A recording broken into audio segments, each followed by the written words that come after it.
Hello friend, कैसे हैं आप सब। आई होप आप सभी बहुत अच्छे होंगे। तो फ्रेंड, आज के वीडियो में हम लोग बात करने वाले हैं बीएससी फाइनल ईयर के हिंदी भाषा के इंपॉर्टेंट क्वेश्चन की ओर हम लोग बात करेंगे। आप पूरा वीडियो के लास्ट तक बने रहना फ्रेंड, ताकि आप पूरा समझ सकें, क्योंकि मैं इनके बीच बीच में आपको पूरे समझाते भी जाऊंगा, जिससे आप अच्छी तरह से तैयारी उनको कर सकते हैं। राइट।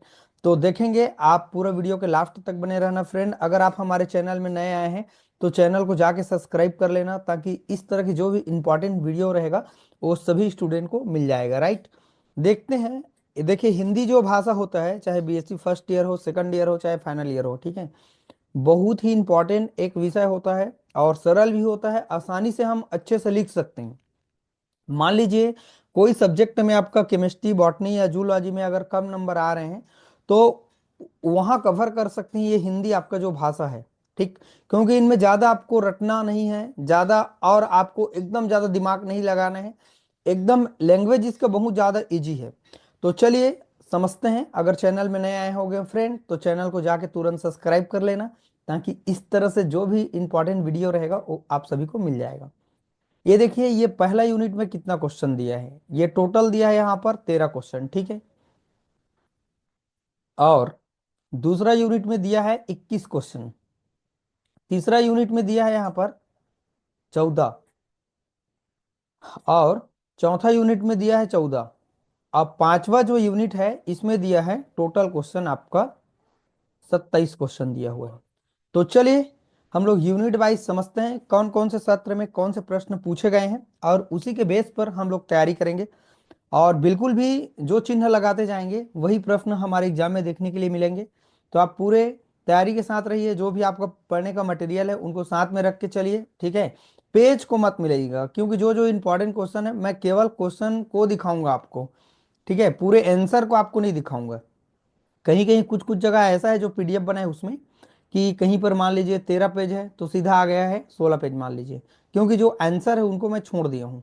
क्योंकि हमको क्वेश्चन से मतलब है, इंपॉर्टेंट प्रश्न से मतलब है, और उन्हीं को हमको चिन्ह लगाते जाना है। देखिए, पहला हमारा क्वेश्चन है, कवि सुमित्रानंदन पंत जी का संक्षिप्त साहित्यिक परिचय देते हुए उनके द्वारा वर्णित भारत माता के स्वरूप का वर्णन कीजिए। ये हमारे लिए सबसे इंपॉर्टेंट है। कब पूछे गए हैं? सरगुजा यूनिवर्सिटी में 22 में, 2022 में, बिलासपुर यूनिवर्सिटी में 2022 में, बस्तर में 2022 में, रायगढ़ यूनिवर्सिटी में 2023 में, रायगढ़ में 2023 में। कुल मिला के ये देखें कि ये जो हमारा प्रश्न है बहुत ज़्यादा इंपॉर्टेंट है। इनको हर बच्चे को पढ़ना होगा, और ये कथा कहानी टाइप का पढ़ना है आपको। कोई ज़्यादा इसमें ज़्यादा मेहनत करने की ज़रूरत नहीं है। भारत माता कविता में कवि ने किस तरह के जन जीवन की विशेषता को वर्णित किया है ना। तो ये दूसरा क्वेश्चन भी इंपॉर्टेंट है। 2022 में ये क्वेश्चन पूछे गए हैं बिलासपुर यूनिवर्सिटी में। और सुमित्रानंदन पंत के अनुसार उनकी रचना भारत माता के प्रवासिनी किसको कहा गया है। साथ ही इस कविता का आशय भी समझाइए। ये तीसरा प्रश्न भी आपके लिए इंपॉर्टेंट है। देखिए, बहुत सत्र में पूछे गए हैं, 2023 में, दो सरगुजा यूनिवर्सिटी में 23-24 में, मतलब अलग अलग यूनिवर्सिटी में पूछे गए हैं। मतलब ये आपके लिए बहुत ज़्यादा क्या है, इंपॉर्टेंट है, ठीक है। और देखते हैं हमारे पास जो अगला क्वेश्चन है, क्या क्वेश्चन दिए हुए हैं, भारत माता कविता में निहित कवि के संदेश को स्पष्ट कीजिए। ये 2023 का क्वेश्चन है। मतलब ये प्रश्न लगभग आएगा ही आएगा, और ये प्रश्न को छोड़ दीजिए, छठवा को, ठीक। और देखते हैं, सातवां प्रश्न भी पढ़ने लायक नहीं है, छोटा सा है। आठवां भी। नौवां हमारे लिए इंपॉर्टेंट है, सॉरी आठवां इंपॉर्टेंट है हमारे लिए। ये देखिए, पूछे हैं, कथन शैली से आप क्या समझते हैं, प्रकार को लिखिए। ये आपके लिए बहुत ज्यादा इंपॉर्टेंट है। देखिए, जो इंपॉर्टेंट क्वेश्चन है बहुत सारा अथवा में दिए हुए हैं यहाँ पर, ठीक। और देखते हैं नीचे में, नौवां क्वेश्चन को मत लगाइए, 10वां भी लगाने की जरूरत नहीं है। अच्छा, 10वां में क्या क्वेश्चन पूछे गए हैं, मूल्यांकन। अच्छा, मूल्यांकन शैली, ये प्रश्न इंपॉर्टेंट है आपके लिए, ये भी आप चिन्ह लगा लेंगे। बहुत छोटा सा ये सिलेबस है इनका, बहुत बड़ा सिलेबस नहीं है। केमिस्ट्री, बॉटनी, जूलॉजी के कंपैरिजन में छोटा है, ठीक। और ये देखिए, विचारात्मक शैली की परिभाषा देते हुए उनकी विशेषता पर प्रकाश डालिए, कि हमारे पास जो विचारात्मक शैली होते हैं वो क्या होते हैं। आप एक एक बार पढ़ते जाएंगे डियर स्टूडेंट, पूरा आपका तैयारी हो जाएगा। व्याख्यानात्मक शैली का अर्थ स्पष्ट करते हुए उनकी विशेषता को बताना है। ये भी आपके लिए इंपॉर्टेंट है, तो बिल्कुल इनको आप पढ़ें। चलिए, अब ये तो हमारा पहला यूनिट कंप्लीट हो गया।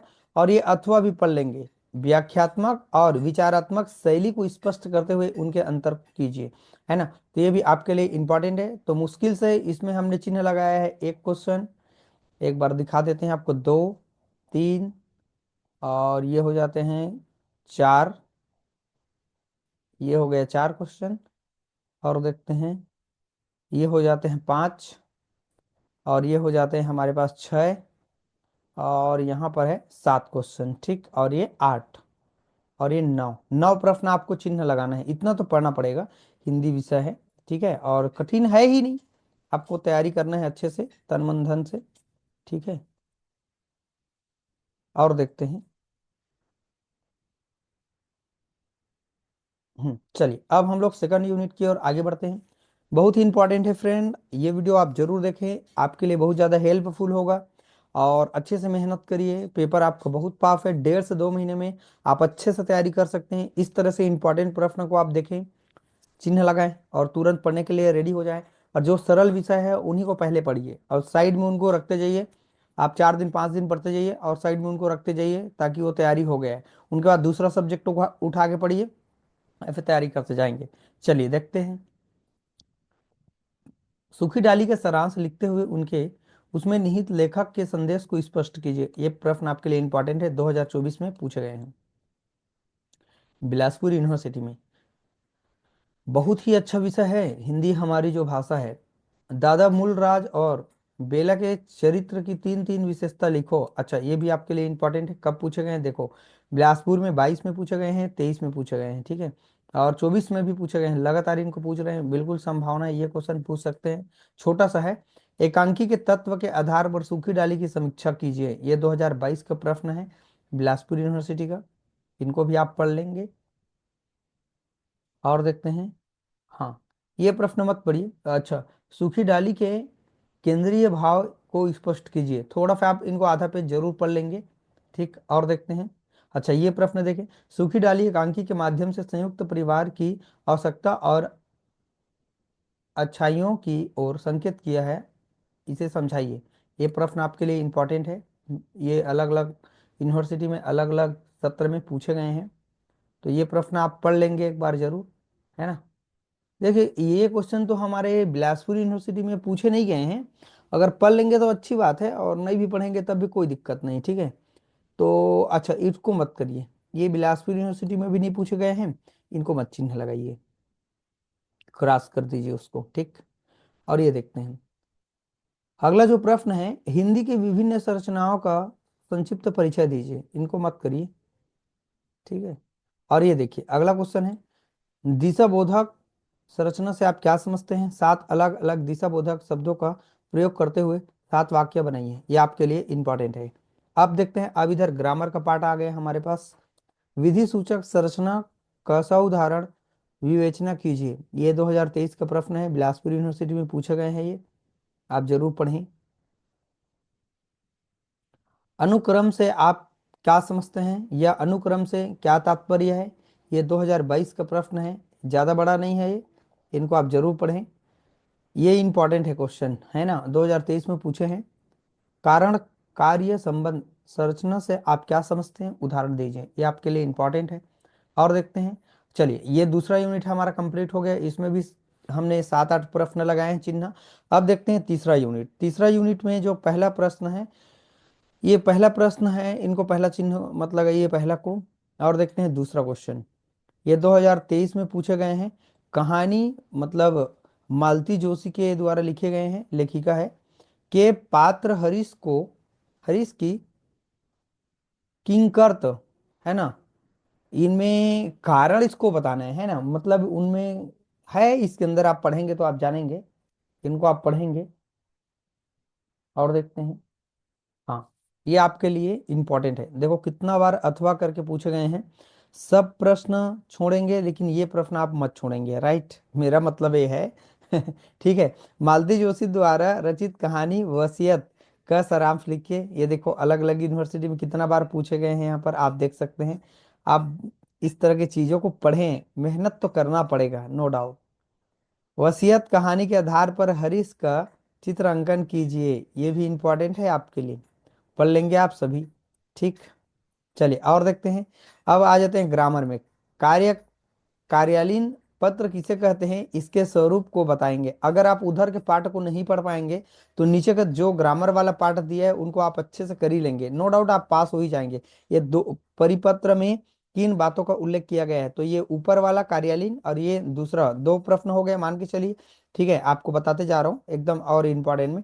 और ये अनुस्मारक किसे कहते हैं, तीन प्रश्न हो गया, उनको छोड़ के ना ऊपर वाला को तीन। और ये पृष्ठ अंकन क्या होते हैं, चार क्वेश्चन हो गए। ठीक है, और इसको मत करिए ऊपर का, बस ये चार प्रश्न अगर आप पढ़ते हैं तो नो डाउट आपका जो एग्जाम होगा वो बिल्कुल अच्छा जाएगा। ठीक है, चलिए डियर स्टूडेंट, अब इसके बाद हम लोग नेक्स्ट यूनिट की ओर आगे बढ़ते हैं। ये है चौथा इकाई।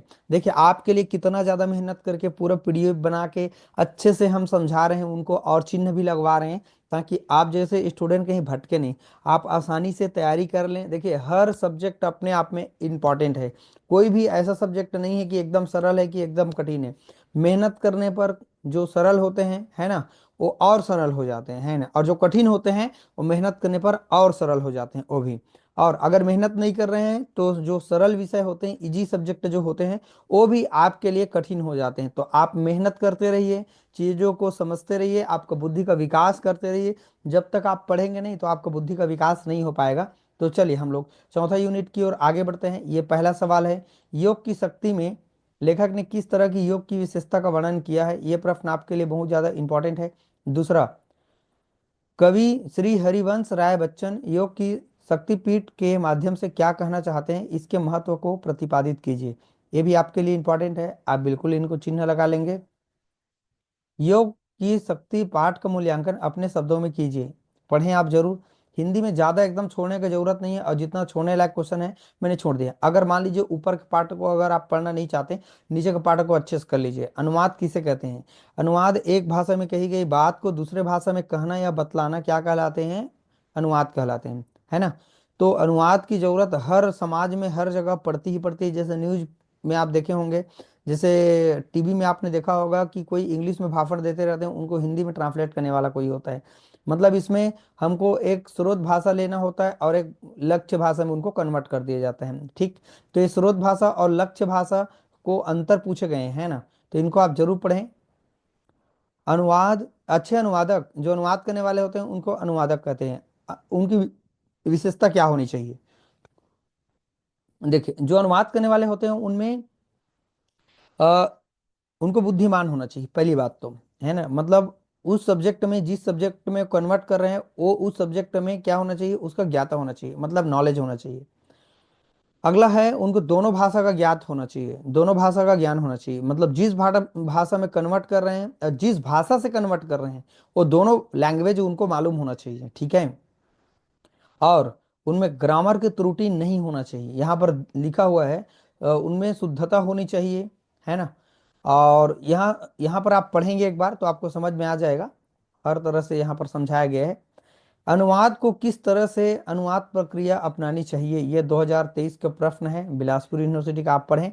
और कुछ प्रश्न यहाँ नीचे में दिया है अनुवाद करने के लिए, तो ये इधर अनुवाद करने के लिए आपको तो दिए नहीं जाएंगे, इसको मत पढ़िए। ठीक है, तो ऊपर के जितना अनुवाद करने के लिए दिया गया है, अलक्ष्य भाषा स्रोत भाषा ऊपर तो मैंने बता ही दिया है ना, तो ऊपर से ही आपका कवर हो जाएगा।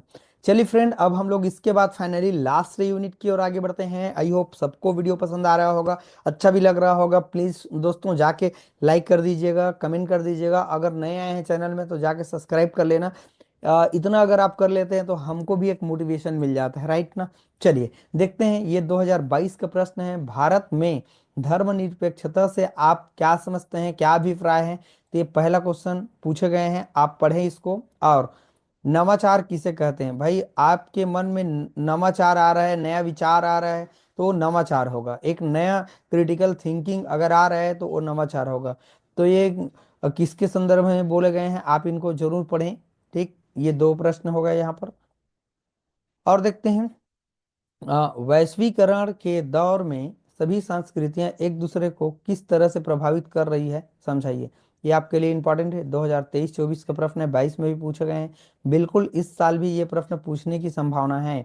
ठीक है, और देखते हैं यहाँ पर, ये प्रश्न को मत पढ़िए, ये हमारे कोई यूनिवर्सिटी में पूछे भी नहीं गए हैं, इसको पढ़ेंगे आप। ठीक है, संस्कृति और परंपरा के अंतर को स्पष्ट कीजिए, ये आपके लिए इंपॉर्टेंट है। और देखते हैं क्या प्रश्न दिए हुए हैं। हाँ, प्रतिवेदन का स्वरूप बताते हुए उनकी उपादेयता को स्पष्ट कीजिए, ये भी आपके लिए बहुत ज़्यादा इंपॉर्टेंट है, पूछे गए हैं हमारे बिलासपुर यूनिवर्सिटी में।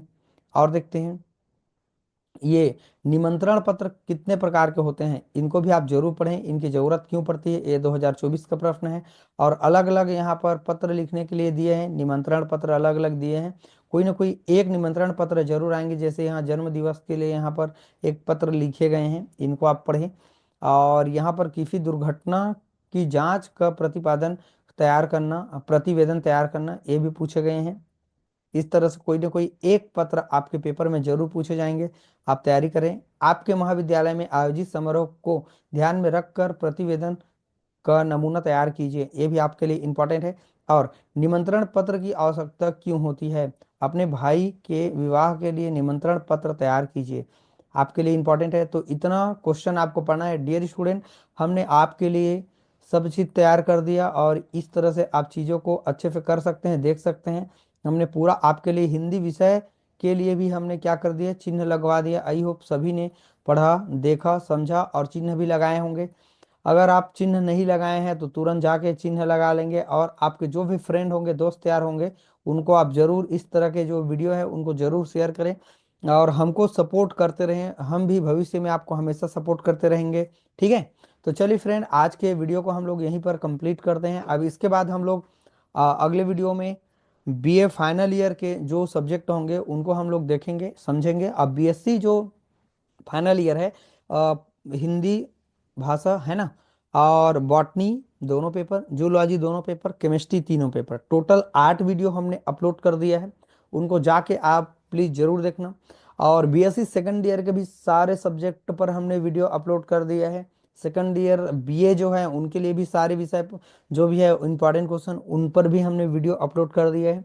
बीए फर्स्ट ईयर और बीएससी फर्स्ट सेमेस्टर दोनों, हाँ फर्स्ट सेमेस्टर और बीए फर्स्ट सेमेस्टर, उनके लिए भी जो जो इंपॉर्टेंट प्रश्न है, जो जो सब्जेक्ट है, और सारे सब्जेक्ट को हमने कवर किया है और अच्छे से हमने उनको डिटेल कर दिया, समझा भी दिया है और उनको चिन्ह भी लगवा दिया। अगर इतना प्रश्न अगर आप पढ़ लेते हैं तो नो डाउट आपका एग्जाम बहुत ही अच्छा जाएगा।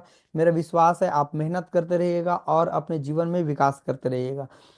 इसके बाद जो हमारा वीडियो होगा, अगले वाला जो वीडियो होगा वो होगा बीए फाइनल ईयर के जो सब्जेक्ट हैं, 7-8 सब्जेक्ट जो है, मतलब 7-8 पेपर हैं, उन पर हम वीडियो अपलोड करेंगे ताकि हर बच्चा अच्छी तरह पढ़ सके, क्योंकि एग्ज़ाम मात्र 1.5 से 2 महीना का टाइम है, उनके बाद उनके पास समय ही नहीं है, तो कम समय में हम अच्छे से तैयारी कर सकें। चलिए फ्रेंड, चैनल में नए आए होंगे तो चैनल को जाके सब्सक्राइब कर लेना ताकि हर वीडियो आपको मिल सके। अगर हमारा वीडियो अच्छा लग रहा होगा, कमेंट कर दीजिएगा, लाइक कर दीजिएगा ताकि हमको भी मोटिवेशन मिल सके। चलिए फ्रेंड।